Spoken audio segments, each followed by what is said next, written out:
नमस्कार, स्वागत है आपका संसद टीवी के इस बेहद खास कार्यक्रम स्पेशल रिपोर्ट में। मैं हूं मोहम्मद फातेह टीपू।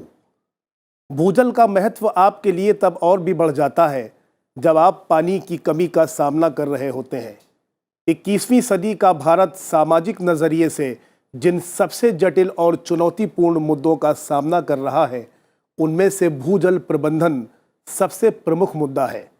इसका प्रभाव पर्यावरण, साथ ही ग्रामीण और शहरी लोगों की रोज़मर्रा की ज़िंदगी पर सीधा पड़ता है। भूजल एक छिपा हुआ संसाधन है। इसी वजह से इस संसाधन के आधार और इससे मिलने वाली सेवाओं दोनों के बारे में पर्याप्त समझ का अभाव है। संसद टीवी के इस खास कार्यक्रम में हम आपको दिखाएंगे भूजल मानव और आने वाली पीढ़ी के लिए कितना महत्वपूर्ण है। साथ ही इसके संरक्षण के लिए सरकारी और सिविल सोसाइटी के स्तर पर क्या कोशिशें की जा रही हैं।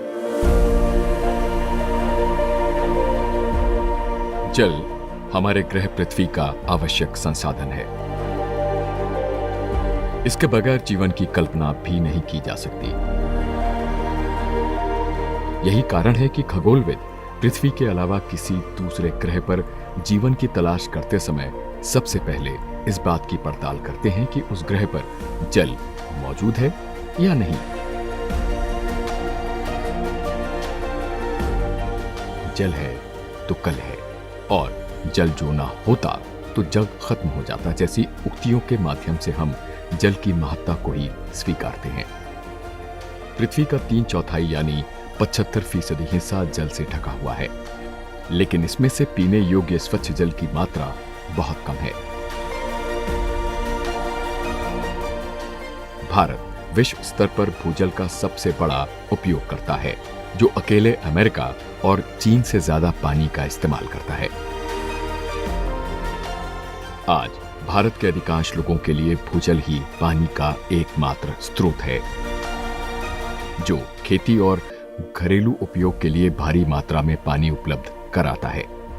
जहां भूजल ने हरित क्रांति को आधार दिया, जिससे भारत एक खाद्य सुरक्षित राष्ट्र बन सका, वहीं इस बहुमूल्य संसाधन के व्यापक इस्तेमाल से इसमें खतरनाक गिरावट आई है। जलवायु परिवर्तन के कारण वर्षा का पैटर्न तेजी से बदला है, जिससे भूजल और भी अधिक महत्वपूर्ण हो गया है। कोई भी इस मिसअंडरस्टैंडिंग में ना रहे कि देश में पानी की समस्या नहीं है। 2050 तक अगर हम जैसे अभी चल रहे हैं, अगर वैसे ही चलते रहे, तो हमारी पानी की डिमांड में और पानी की सप्लाई में 55% का फ़र्क होगा। इसका मतलब, और लोग ये सोचते हैं कि इसका मतलब, आई थिंक लोग समझ नहीं पाते कि इस कमी का उनके लिए क्या इम्प्लीकेशंस हैं। उसकी इम्प्लीकेशन ये है कि पीने के लिए ना पानी होगा, ना आपको जितना खाना खाना है, आपको जो आपको एग्रीकल्चरल प्रोडक्टिविटी चाहिए अपनी पॉपुलेशन को संभालने के लिए, उतना पानी आपके पास नहीं होगा। फैक्ट्री चलाने के लिए जो पानी चाहिए वो आपके पास नहीं होगा। आपको पावर जनरेट करने के लिए, इवन पावर के बिना, इलेक्ट्रिसिटी के बिना कुछ नहीं चलता। इलेक्ट्रिसिटी जनरेट करने के लिए पावर नहीं होगा।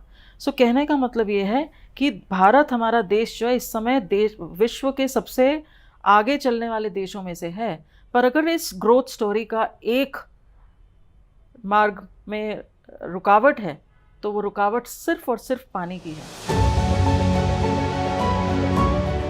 अगर हम भूजल की बात करें तो गांव में, जहां आज भी बड़ी आबादी के लिए नल का पानी उपलब्ध नहीं है, पेयजल के लिए भूमिगत जल पर ही निर्भर रहना पड़ता है।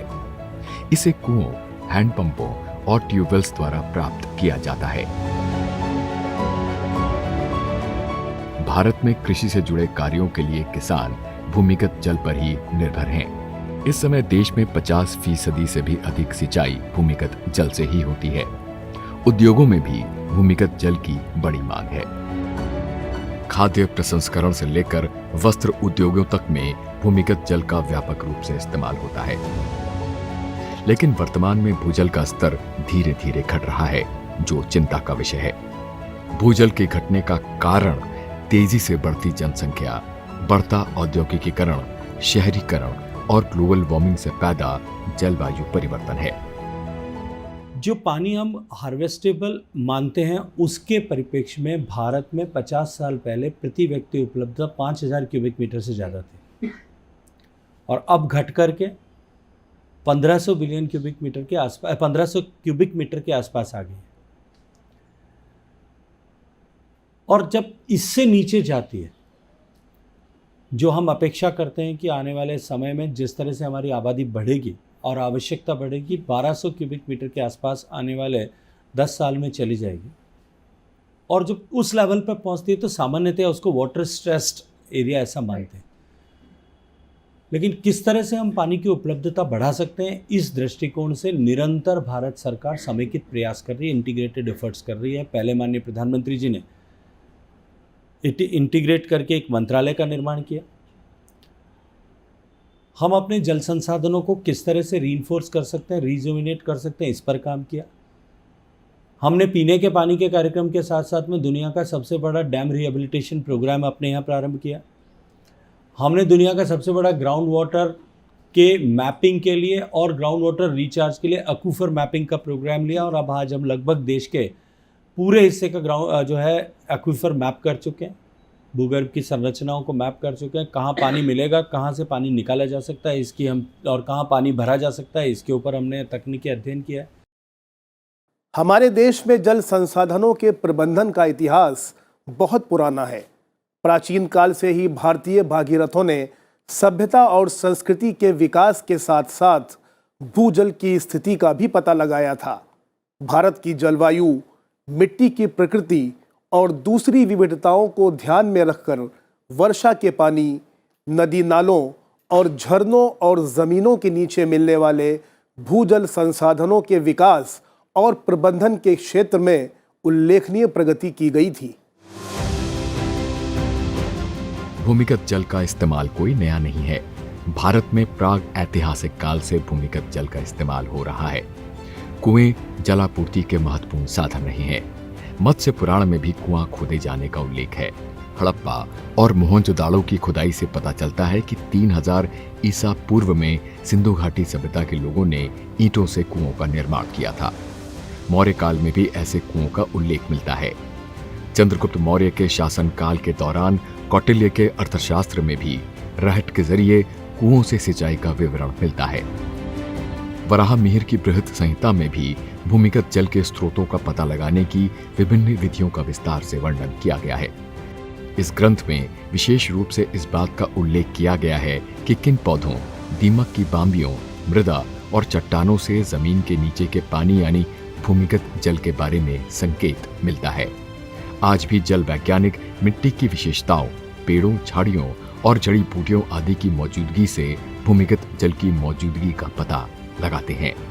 प्राचीन काल से भारतवासियों ने यह सीख लिया था कि वो ग्राउंड वाटर डिपेंडेंट ही रहेंगे, क्योंकि हमारा जो मॉनसून सिस्टम है वो बहुत कम समय तक बारिश देता है। तो अगर आप हड़प्पा देख लें, मौर्य साम्राज्य को देख लें, या और पिछले ब्रिटिश आने के पहले तक, अंग्रेजों के आने के पहले तक ये माना जाता था कि Bharat Indians are the best hydraulic engineers कहा जाता था भारतीयों के बारे में, क्योंकि हम जानते थे कि ये 100 घंटे के बारिश को 8760 घंटे कैसे इस्तेमाल कर सकते हैं। और हम वो ग्राउंड वाटर टेक्निक से किया करते थे।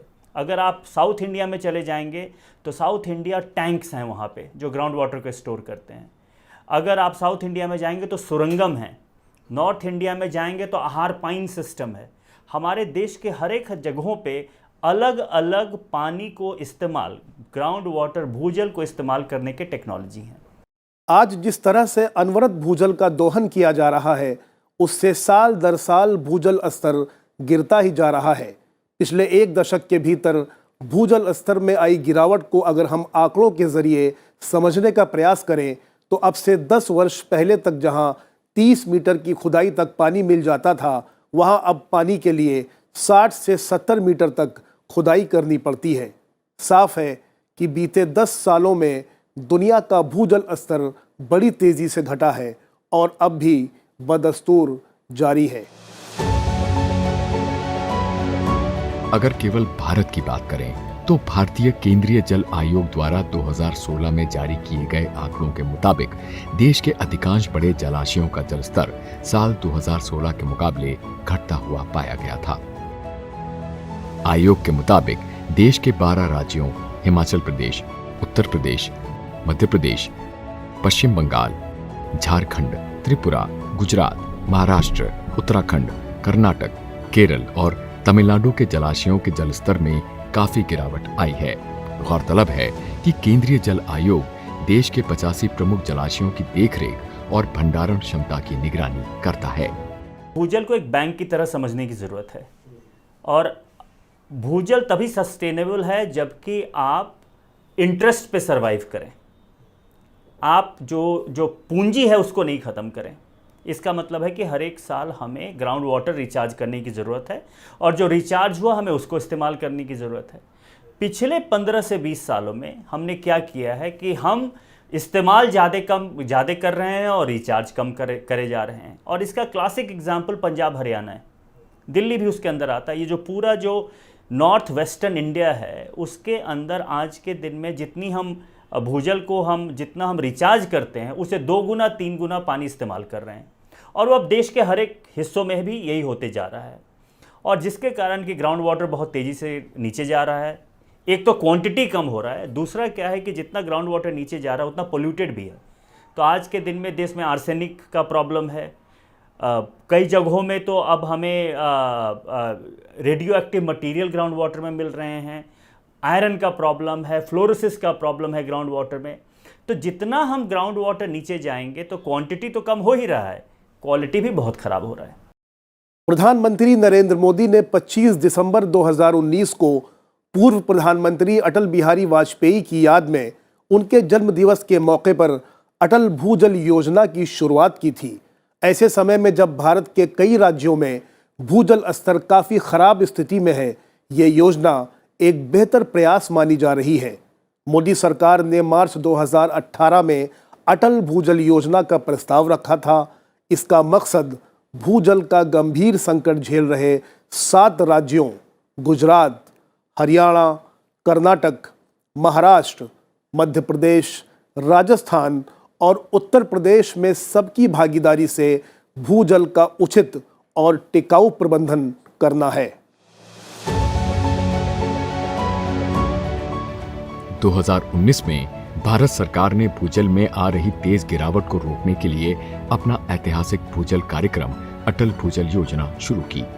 चूंकि भूजल संरक्षण करोड़ों लोगों के हाथों में रहता है, इसलिए कार्यक्रम ने इस जटिल चुनौती का समाधान करने के लिए पारंपरिक ज्ञान के साथ वैज्ञानिक जानकारी को मिलाते हुए इस प्रयास के केंद्र में समुदायों को रखा।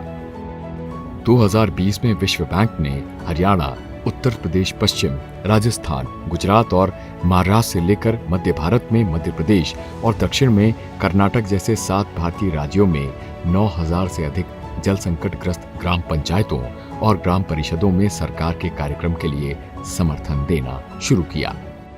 अटल भूजल योजना शुरू हुई थी तो बहुत अच्छी थी इन द सेंस कि ग्राउंड वाटर पर फोकस थी।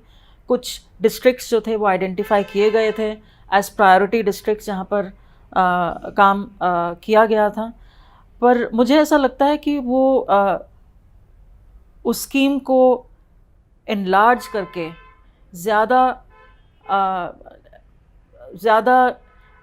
वो जो अनलाइक जल शक्ति अभियान, मतलब अगर मैं जल शक्ति अभियान से उसको थोड़ा कंपेयर करूं, जल शक्ति अभियान एक डिसेंट्रलाइज्ड अभियान बन चुका है जहां पर डिस्ट्रिक्ट लेवल से शुरू होकर डिस्ट्रिक्ट में रहने वाला हर व्यक्ति उसमें इन्वॉल्व हो सकता है।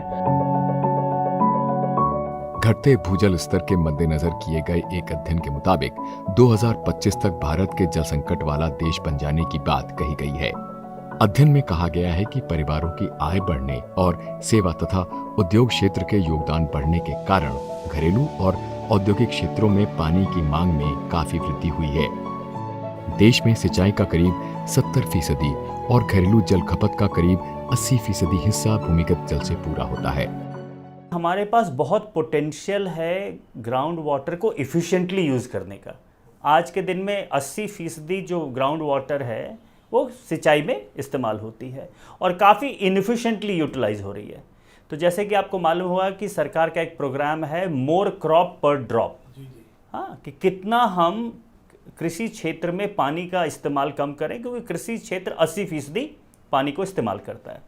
तो एक तो हम इंडस्ट्री में, एग्रीकल्चर में, हाउस होल्ड में इफ़िशेंटली वाटर यूज़ कर सकते हैं। दूसरा ये जो हमें अब तक हम कर नहीं रहे हैं। अच्छा, दूसरा ये बात है कि अब हमें ऐसे भी इंडस्ट्री लगाने की ज़रूरत है जिसमें कि पानी का इस्तेमाल और भी कम हो।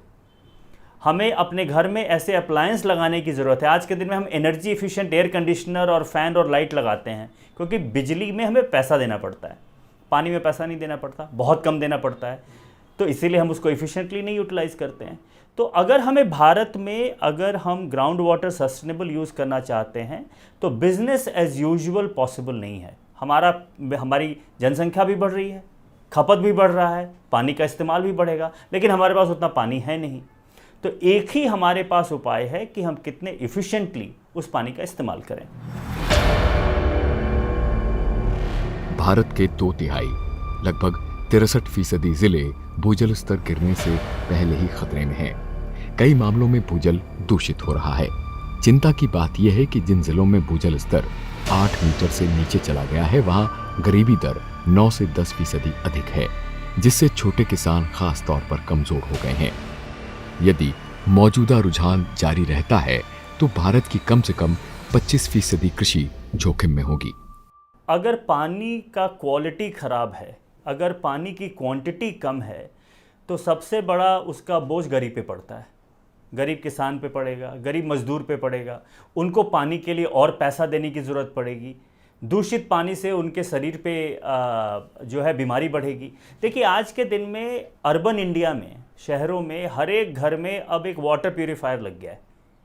तो हम लोगों ने तो डिसाइड कर लिया है कि हमें पानी शुद्ध करने के लिए मशीन लगा लेंगे, लेकिन सब गरीब नहीं लगा सकते।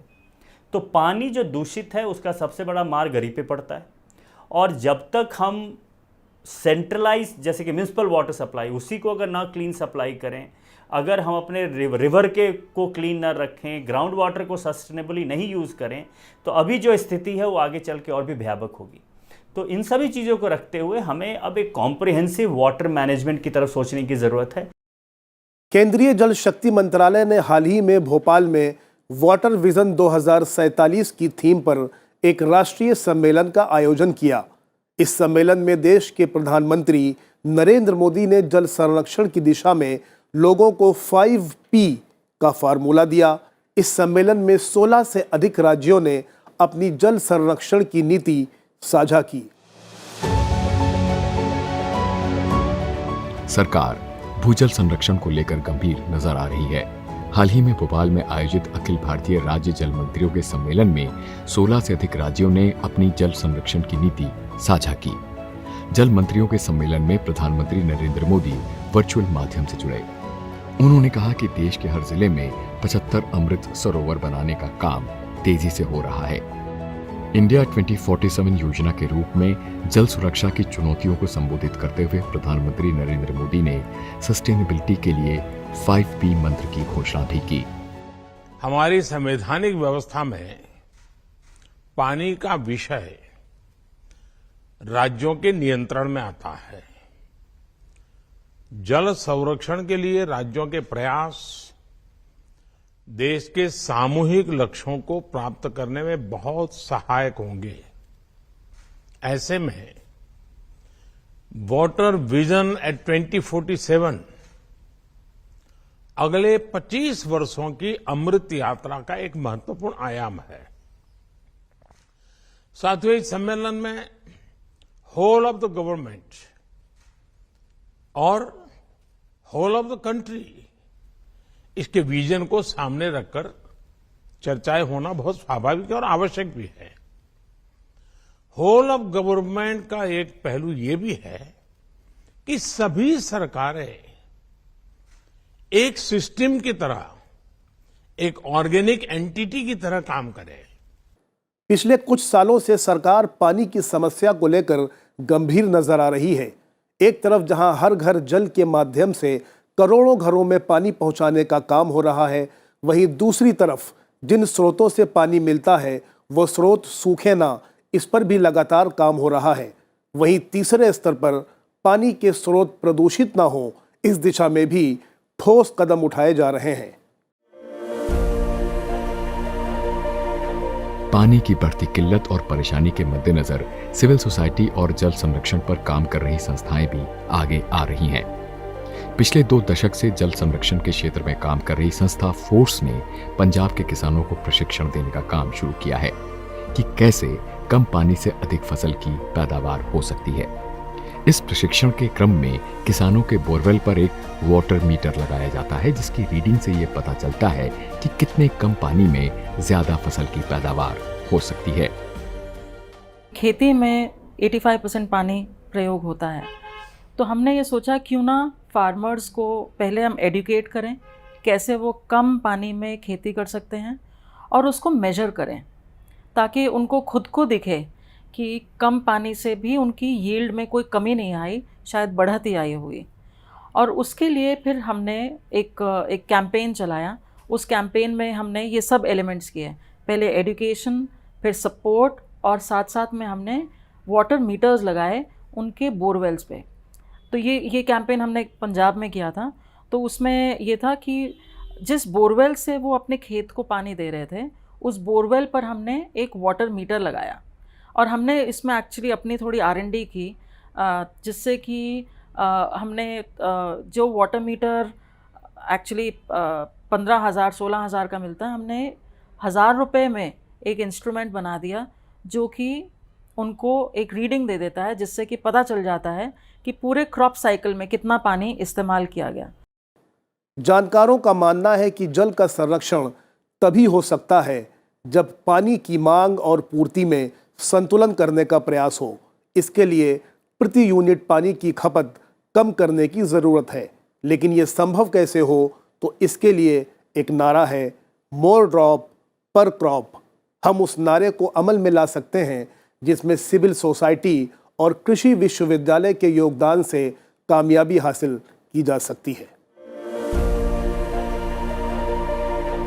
कम पानी के प्रयोग से ये भी पता चला है कि ऐसे फसल की पैदावार तो बढ़ती ही है, वहीं उसकी इनपुट कॉस्ट भी कम होती है, साथ ही किसानों की आय में भी इजाफा होता है।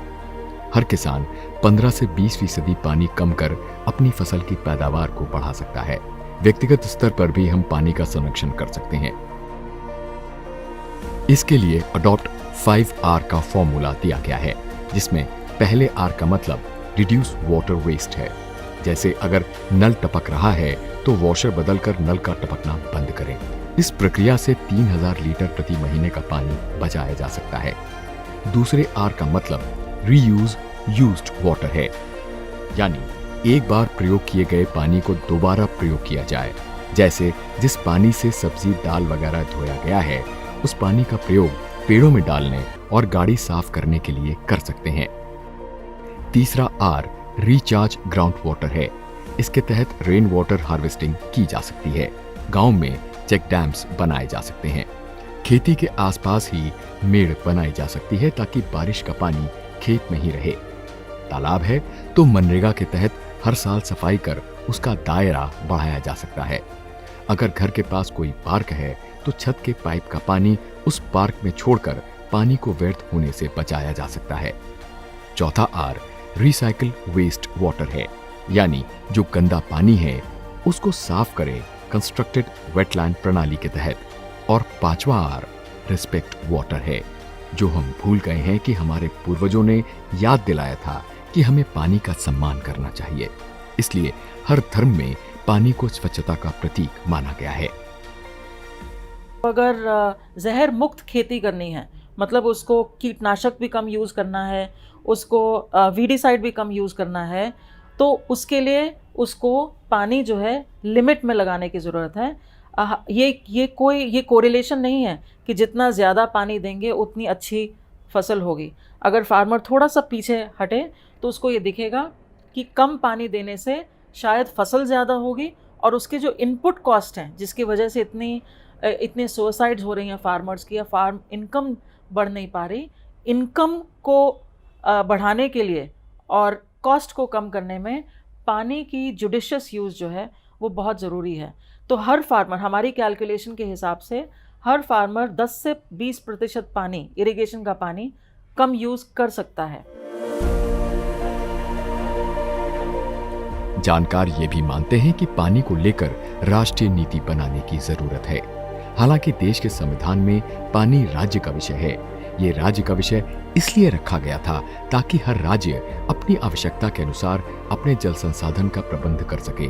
पर पानी राज्य सीमाएं नहीं जानता। नदी एक राज्य से शुरू होती है तो दूसरे राज्य में बहती है। तो जरूरत है कि अब हम राज्य की सीमाओं को भूलकर पानी को राष्ट्रीय महत्व के विषय के तौर पर ट्रीट करें। राष्ट्रीय स्तर पर हर राज्य एक दूसरे के साथ समन्वय करे। फिलहाल इस खास पेशकश में इतना ही। मुझे दीजिए मेरी पूरी टीम के साथ इजाज़त। देखते रहिए संसद टीवी।